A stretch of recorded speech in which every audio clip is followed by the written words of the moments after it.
आज मुझे बहुत खुशी है कि मैं आप लोगों के सामने वो मज़मून पेश कर सकता हूँ जो कि हमको बहुत पहले मालूम होना चाहिए।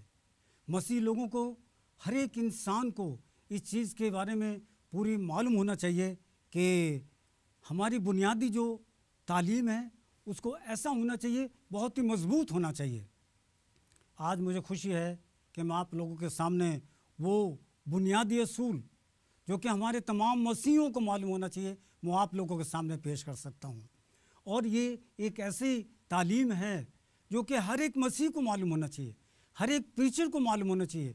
ना सिर्फ उनको मालूम होना चाहिए बल्कि उनको क्या करना चाहिए, उनको अपने चर्चिस के अंदर इसको प्रचार करना चाहिए और उनको बताना चाहिए कि हमारी ये बुनियादी तालीम है, और तब उनका ईमान जो है क्या होगा, मजबूत होगा।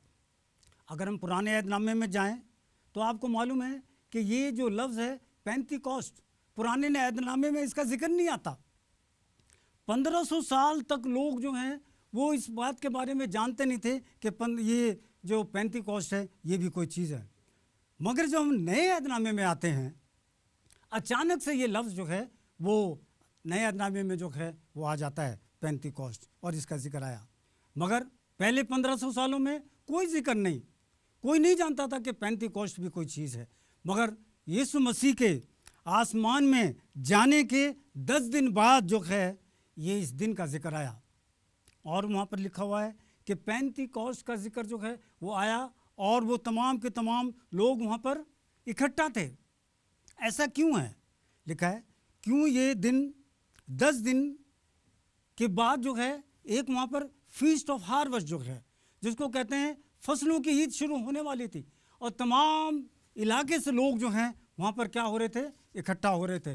तमाम के तमाम लोग जो है वहाँ पर चारों तरफ से लोग इस फसलों की ईद या फीस्ट ऑफ हार्वेस्ट जो है उसको मनाने के लिए आ रहे थे, और उनको जो है आने में काफ़ी टाइम लगता था।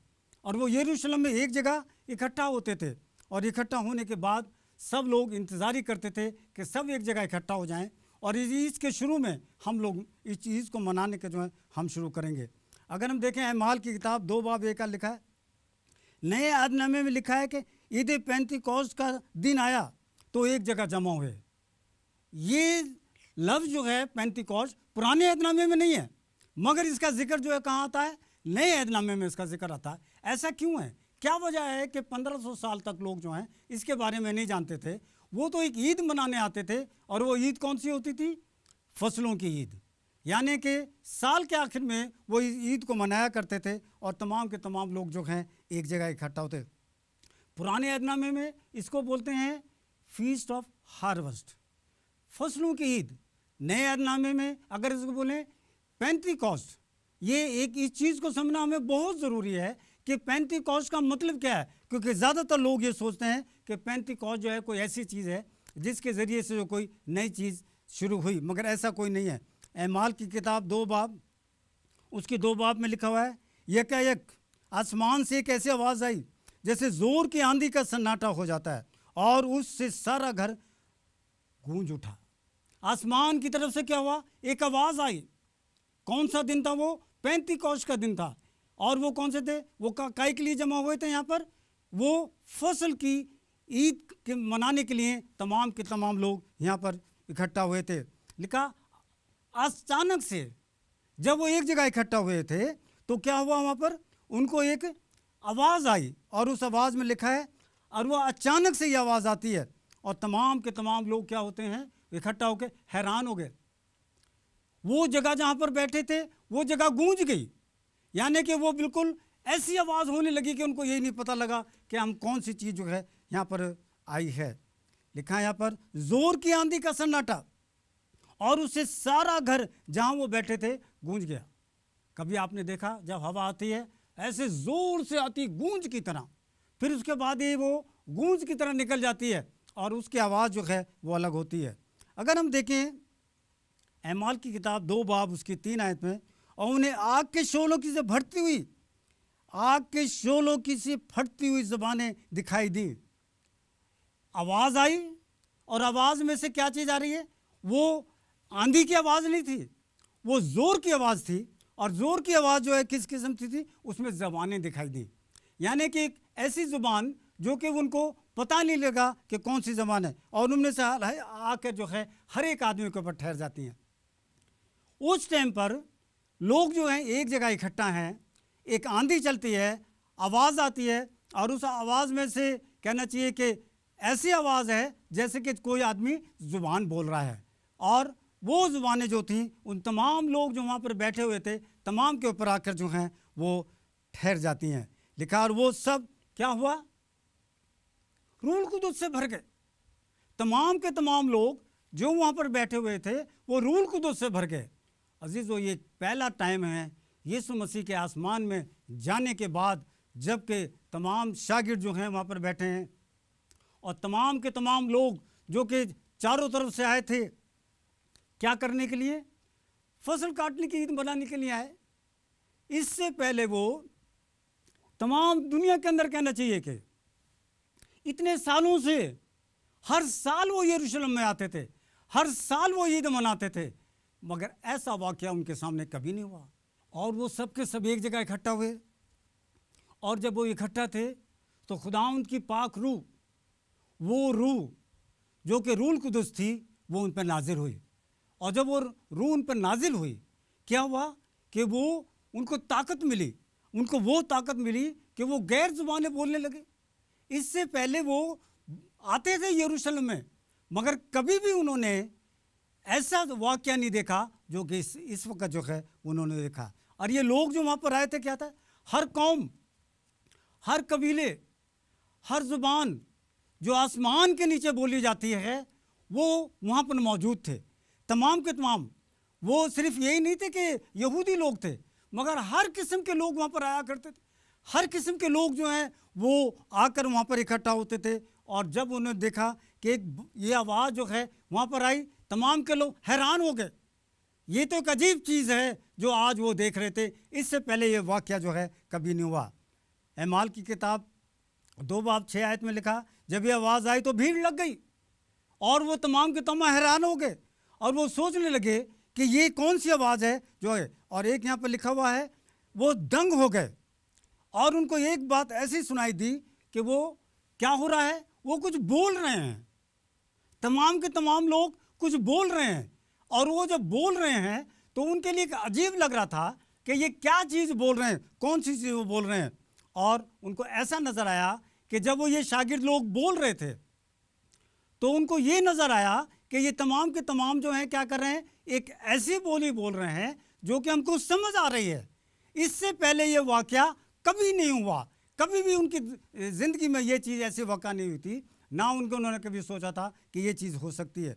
और यहाँ पर लिखा हुआ है कि उनको ऐसा सुनाई दे रहा था कि जैसे वो मेरी बोली में बोल रहे हैं। अजीब, ये ऐसा वाक़या तो कभी हुआ ही नहीं, ऐसा तो कभी हुआ ही नहीं उनके ज़माने में, ना उन्होंने कभी सोचा। इतने सालों से वो यरूशलेम में आते थे, मगर ये वाक़या उनके सामने कभी नहीं हुआ। ये वाक़या कब हुआ, जबकि खुदा की रूह, रूह कुदस, पाक रूह उन पर नाजिल हुई। और वो पाक रूह जो थी उन पर नाजिल होने के बाद उनको ऐसी ताकत मिली, ऐसी चीज़ उनको मिली कि वो गैर ज़बानें बोलने लगे। और गैर ज़बानें बोलने के बाद तमाम लोग इकट्ठा हो जाते हैं, तमाम लोग सुनते हैं। और उसके बाद क्या होता है कि जब उन्होंने सुनना शुरू करा तो ऐसे लग रहा था जैसे कि वो क्या हो रहा है, वो उनकी ज़ुबान में ही बोल रहे हैं, उनको अपनी बोली सुनाई दे रही थी। और यहाँ पे लिखा है वो सब के सब क्या हो गए, हैरान हो गए। हैरान होकर कहने लगे, देखो ये तमाम के तमाम लोग यहाँ पर इकट्ठा जो हैं वो क्या है, ये तो सब गलीली हैं। गलीली का मतलब ये है कि वो गलील के रहने वाले थे, उनको एक ही बोली आती थी, कोई दूसरी ज़ुबान नहीं आती थी, मगर उनको एक बोली बोलनी आती थी। और जब उन्होंने तमाम ने ये देखा तो अपने अपने वतन, अपने अपने जगह के लोग जो हैं जो वहाँ पर मौजूद थे, वो क्या कर रहे थे, वो अपनी भाषा में, अपनी बोली में उसको समझ रहे थे। अब आप ये सोचेंगे कि ये एक ज़बान बोल रहे हैं, एक ज़बान, गलीली ज़बान, मगर यहाँ पर कितने किस्म के लोग हैं मैं आपके सामने बताना चाहता हूँ कि वहाँ पर पारसी लोग थे, जो कि पारसी आए थे, वो मादी लोग थे, इलामी लोग थे, मेसोपोटामिया के लोग थे, यहूदिया के लोग थे, कैफी दोसिया के फ़र्क फ़र्क इलाके से लोग आए और वो क्या कर रहे हैं, ये तमाम के तमाम लोग जो हैं अपनी ज़ुबान में जो भी कहना चाहिए कि वो ये शागिर्द लोग बोल रहे थे वो समझ रहे थे। फिर लिखा कि वो आसिया के लोग थे, वो 35 के लोग थे, ये तमाम के तमाम लोग वहाँ पर मौजूद थे।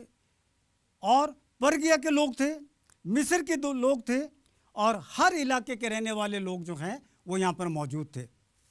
अब आप देखिए कि इतने जगह के लोग एक जगह इकट्ठा हों और वो तमाम के तमाम शागिर्द लोग जो हैं एक ज़बान बोल रहे हैं, तो फिर ये कैसे हो सकता है कि तमाम के तमाम लोग जो हैं अपनी ज़ुबान में उन तमाम चीज़ों को समझ सकें।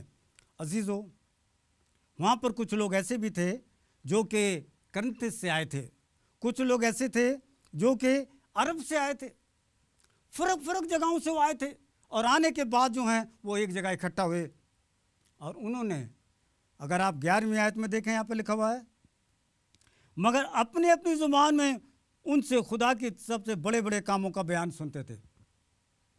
क्या लिखा है यहाँ पर? अपनी ज़ुबान में खुदा के बड़े बड़े काम जो खुदा ने किए वो उनको समझ रहे थे। गलीली ज़ुबान, और यहाँ पर 17 किस्म के लोग जो हैं या 17 देशों के लोग यहाँ पर मौजूद हैं और वो अपनी अपनी भाषा में जो हैं वो क्या कर रहे हैं, समझ रहे हैं उसको।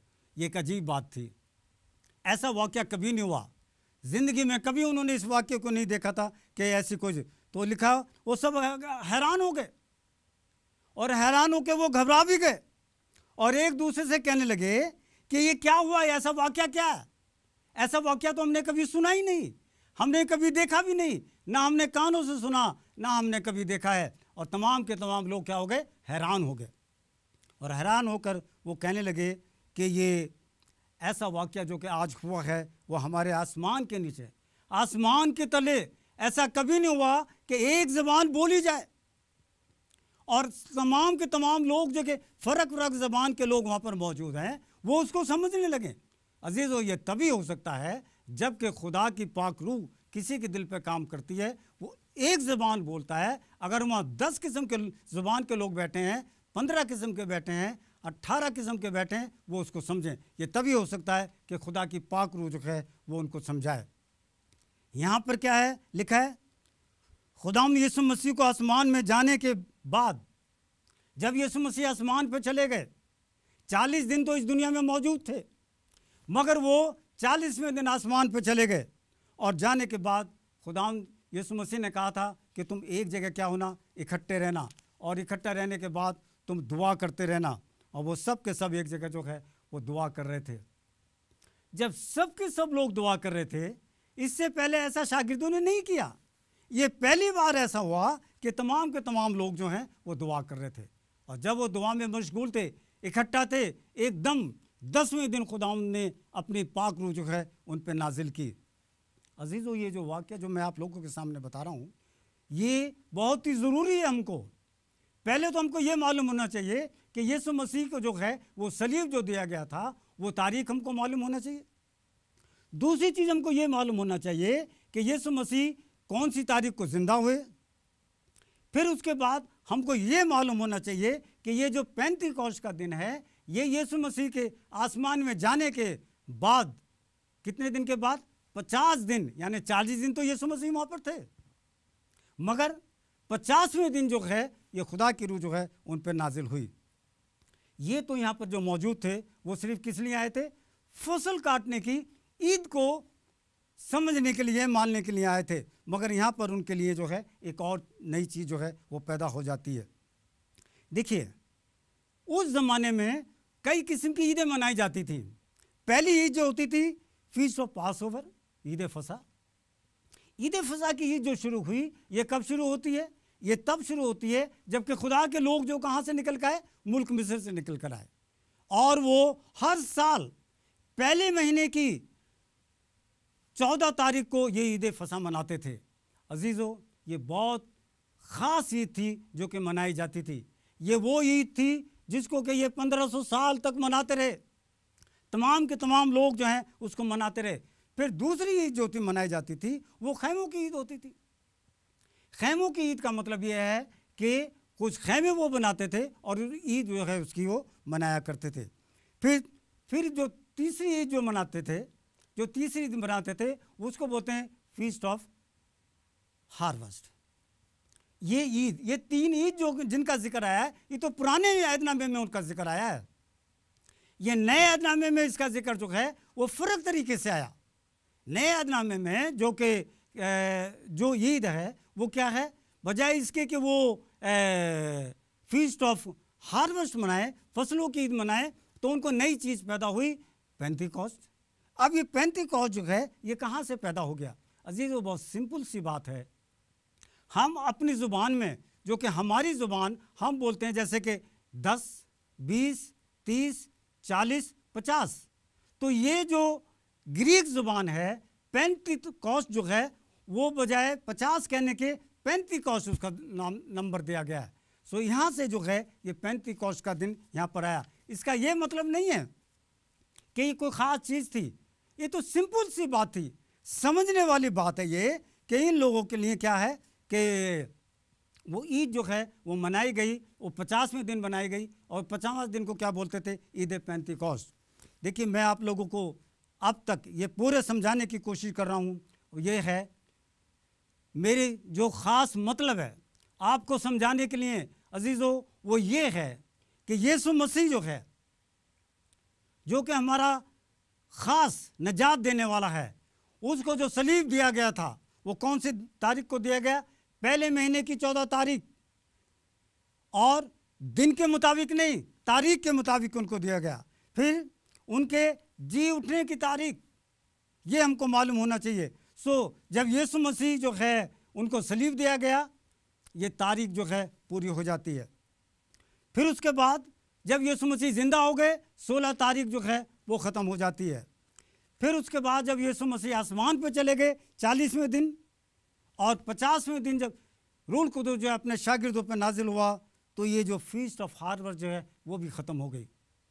ये तमाम चीज़ों को हर मसीह को जो है वो मालूम होना चाहिए, ये बहुत ही ज़रूरी है। और हम अगर इन तमाम चीज़ों को अपने चर्च को या जहाँ भी हम प्रचार करते हैं उनको हम नहीं बताएंगे, तो अजीज़ उनको यही पता नहीं लगेगा कि ये पुराने अहदनामे में क्या होता था और नए अहदनामे में जो है वो क्या होता है। ईद फसा ख़त्म हो जाती है 14 तारीख की, खैमों की ईद ख़त्म हो जाती है। 16 तारीख जो कि कहने यीशु मसीह के ज़िंदा होने की है वो भी पूरी हो गई, और 50वें दिन जो है वो ईद जो वो मनाया करते थे वो भी ख़त्म हो जाती है। तो हम ये देखते हैं कि तमाम की तमाम ईदें जो कि 1500 साल से वो मनाते चले आ रहे थे, अजीज़ों, वो तमाम की तमाम क्या हो जाती हैं? वो ख़त्म हो जाती हैं। अब हम उन ईदों को नहीं मनाते।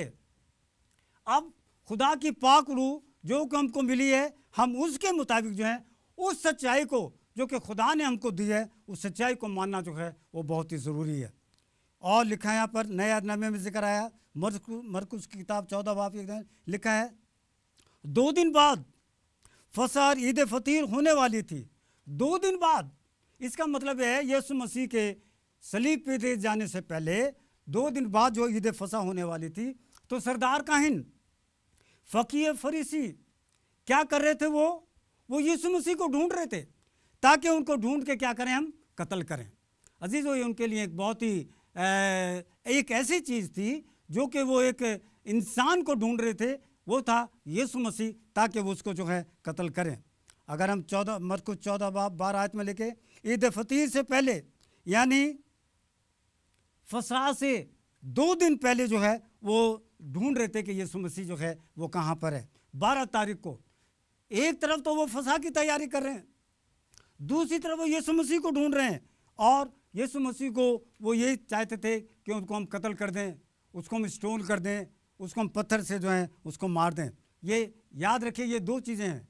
इसके बाद शायद मुझको आप मौका ना मिले कि मैं आपको ईद फसह के बारे में बताऊं, ईद फतीर के बारे में बताऊं, जो कि मरकुस की किताब में, लूका की किताब में, यूहन्ना की किताब में उसका जिक्र आता है। अजीज़ों, आप उसको कभी भी समझ नहीं पाएंगे अगर आप इस मतलब ये आज का दिन, इसके बाद शायद मुझको भी मौका ना मिले कि मैं इन तमाम चीज़ों को आपके सामने जो है बयान करूं।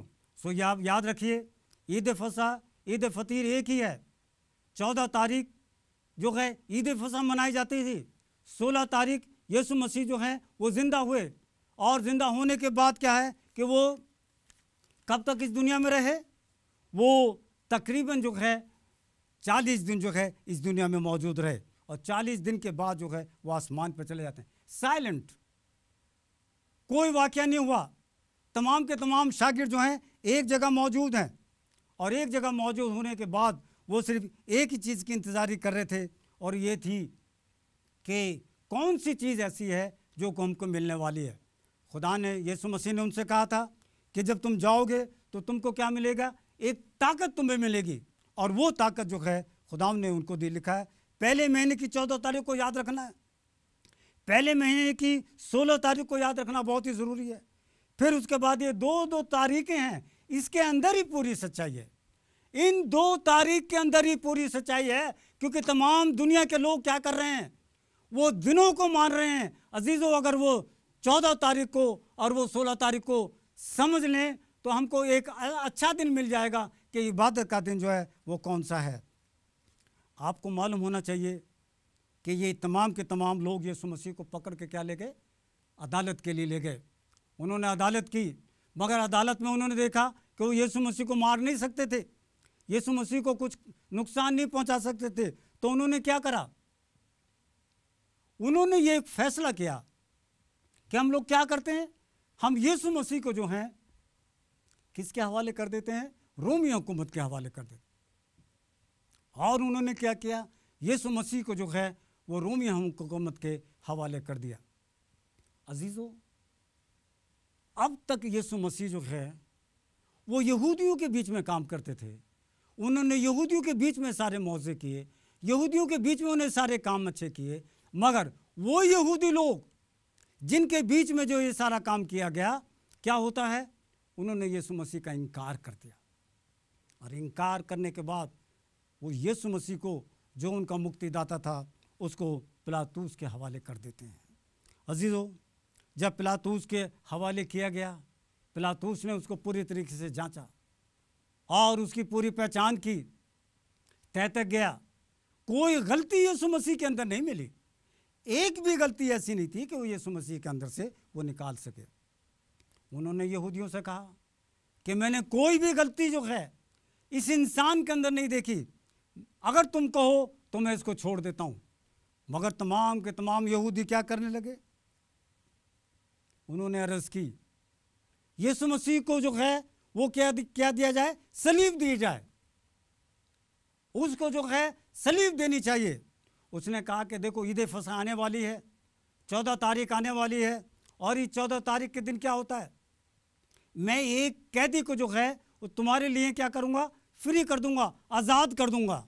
अजीज़ों, तमाम के लोग क्या करते हैं, उन्होंने क्या किया, बजाय इसके कि वो लोग यीशु मसीह के लिए बोलें, यीशु मसीह के लिए बोलें कि जो है वो उसको बरी करना चाहिए, उसको जो है आज़ाद कर देना चाहिए ताकि वो अपना काम करे, मगर उन्होंने क्या किया, खुदावंद यीशु मसीह का इनकार किया।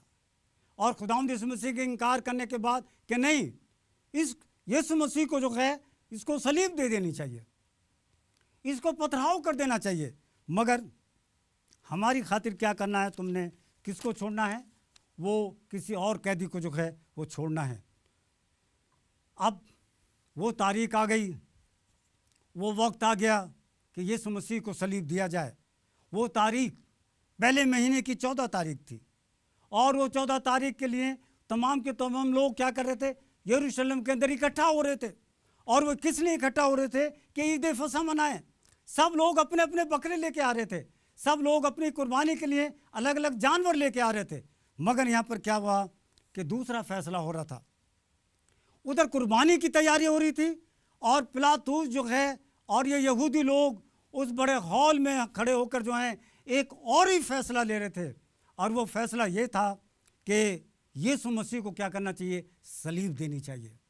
ये यहूदियों के लिए एक बहुत ही अफसोस की बात थी कि जो नजात देने के लिए उनका नजात दहिंदा जो है उनके पास आया, उन्होंने उसको क्या कर दिया, रिजेक्ट कर दिया, और खुदावंद यीशु मसीह को उन्होंने पहले महीने की 14 तारीख को जो है वो सलीब दी। और उसके बाद जब यीशु मसीह ज़िंदा हुआ, ज़िंदा होने के बाद जो है वो 40 दिन तक उनको नज़र आता रहा, 40 दिन नज़र आता रहा। और 40 दिन नज़र आने के बाद वो क्या होता है, वो आसमान पे चला जाता है।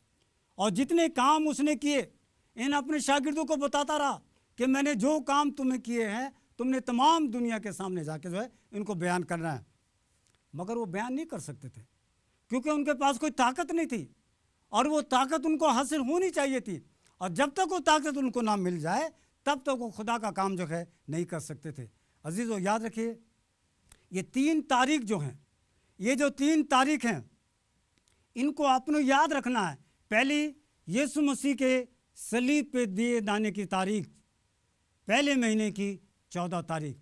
उसके बाद यीशु मसीह के ज़िंदा होने की तारीख, पहले महीना जो कि निसान का महीना, हबीब का महीना, वो है 16 तारीख। और उसके बाद जब यीशु मसीह आसमान पर चले गए, 50वां दिन, जिसको कि ग्रीक ज़बान में क्या बोलते हैं, पेंतिकोस्त। और उसके बाद जो है ये तमाम के तमाम लोग क्या होता है, उनको जो है ये जगह, इस जगह इकट्ठे थे, और खुदा की रूह जो है उन पर नाजिल होती है। लिखा है, क्यों ऐसा हुआ कि ये तमाम जगह इकट्ठा थे? क्योंकि खुदा ये चाहता था कि ये तमाम 17 देशों से जो लोग आए थे, उनको एक दफ़ा जो है अपना पैगाम जो है वो पहुंचाना चाहता था। और 1 मिनट के अंदर तमाम को ये पैगाम मिल गया, और वो तमाम के तमाम लोग जो हैं इस पैगाम को लेकर जो है तमाम अपने अपने देशों में चले गए। ये खुदा की तरफ से था, ये तमाम लोग जा नहीं सकते थे, मगर वो खुदा ने उनके लिए ये एक ऐसा मौका दिया कि तमाम लोग आते हैं, और आने के बाद जो है वो क्या होता है, इस कलाम को सुनकर अपने अपने देश में जाते हैं। आइए हम दुआ करें। हमारे रहीम करीम खुदाउंद, हम शुक्रगुज़ार हैं कि तूने ये मौका दिया कि वो कलाम जो कि बुनियादी कलाम है, हम तमाम दुनिया में खुदाउंद उसको पहुंचा सकते हैं। तमाम लोग जो इसको सुन रहे हैं, उनके दिल और दिमाग को खोल, ताकि उन तारीखों को याद रखें, और वो दिन जो कि खुदाउंद तूने मुकर्रर किया उसको मानने वाले बने। ये दुआ तेरे प्यारे बेटे मसीह यीशु के नाम से मांगते हैं।